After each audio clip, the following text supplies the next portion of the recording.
नमस्कार मंडळी, मी वरद विजय चव्हाण तुम्हा सगळ्यांचं स्वागत करत आहे. मंडळी, महेश मांजरेकर सर, सुबोध भावे सर आणि किशोरीताई शहाणे एवढे तीन तीन मराठीतले दिग्गज, नुसते मराठीतलेच नाही, बॉलिवूड किंवा हिंदी सिनेसृष्टीतले सुद्धा तुम्ही बोलू शकता.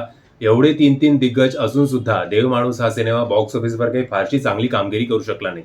म्हणजे आता सुद्धा जर तुम्ही गुगलवर सर्च केलं तर जे आकडे तुमच्या समोर येतील ते फारच निराशाजनक आहेत. हे आकडे मी माझ्या मनाने नाही सांगत आहे, बट जेमतेम जेमतेम 1 करोडचा गल्ला या सिनेमाचं लाईफ टाईम कलेक्शन आहे.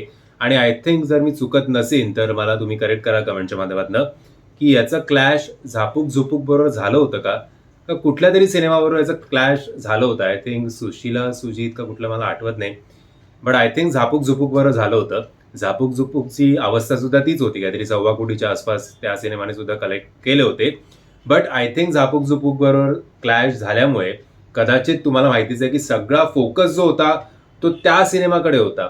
आणि तो चांगल्या अर्थी की वाईट अर्थी आहे तुम्हालाच माहिती असेल, की कमेंट्स जे काही येत होते ते जरा फारच ट्रोल करणारेच होते. बट असो, आता तुमची जर इच्छा होती, कारण रिव्ह्यूज देवमाणूस या सिनेमाचे चांगले होते, भले हा सिनेमा रिमेक जरी असला तरी सुद्धा मराठी बॅकग्राऊंडच्या हिशोबाने सगळ्या भट्टी जी आहे ती चांगली जमून आली होती. माझा रिव्ह्यू सुद्धा तुम्ही बघू शकता. जर तुम्ही बघितला नसेल तर त्याची लिंक तुम्हाला डिस्क्रिप्शन बॉक्समध्ये देतो. एनिवेज, जर तुमची तेव्हा इच्छा होती की तुम्हाला हा सिनेमा सिनेमागृहात जाऊन बघायचा होता, पण काही कारणांमुळे तुम्ही तो सिनेमा थिएटरमध्ये बघू शकला नाहीत, तर आता तुमच्याकडे संधी आहे हा सिनेमा OTTवर बघण्यासाठी. कारण हा सिनेमा OTTवर सुरू व्हायला आजपासून, आज म्हणजेच 13 जून 2025 पासून स्ट्रीम व्हायला सुरुवात झालेली आहे. आणि फक्त एकच अट आहे की आत्ता आय थिंक अजून 1 किंवा 2 आठवडे तुम्हाला हा सिनेमा रेंटवर बघता येईल, भाड्याने बघता येईल. काहीतरी 48 तासाची व्हॅलिडिटी असते आणि 300 का 400 रुपये असतात. Amazon प्राईम या OTT ॲपवर हा सिनेमा स्ट्रीम व्हायला सुरू झालेले आहे.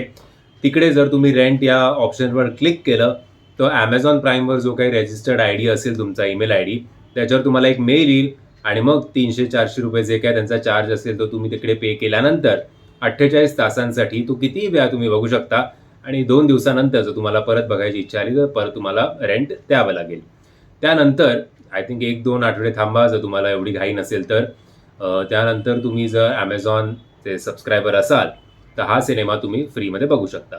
जर तुम्हाला हा व्हिडिओ इन्फॉर्मेटिव्ह वाटला असेल तर प्लीज या व्हिडिओला लाईक शेअर आणि चॅनलला सबस्क्राईब करायला विसरू नका. जय हिंद, जय महाराष्ट्र.